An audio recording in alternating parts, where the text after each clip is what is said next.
Okay, I made way too long a video. Ended up just pretty much showing everything I did on this 81 vet. So we're going to cover why most of these 80s and early 70s models cars, guys will put new engines in them, or they've restored the car and they don't understand why whenever they accelerate, that say if they're running air conditioner and then all of a sudden, they throttle up hard and their vents sit there and go to the defrost and the floor vent. So 9 times out of 10, we all done it when we were younger and stuff like that. There was that big old ugly ball that was sitting in the fender well that we didn't like looking at, and we didn't know why in the hell all these little deals was going on these hoses. So I will tell you why your vents are doing that weird shit.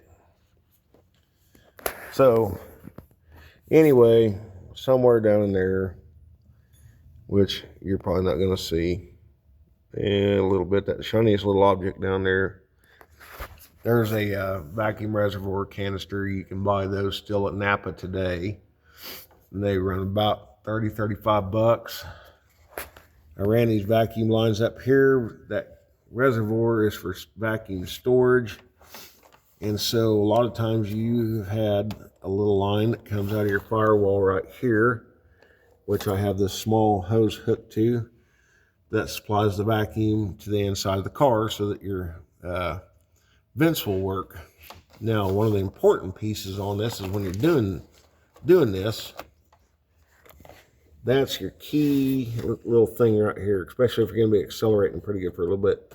That is a check valve that whenever the vacuum drops in your engine, and these LSs here don't have as much vacuum as a lot of other cars, and even some of the larger cams will sit there and drop out your vacuum under heavy acceleration.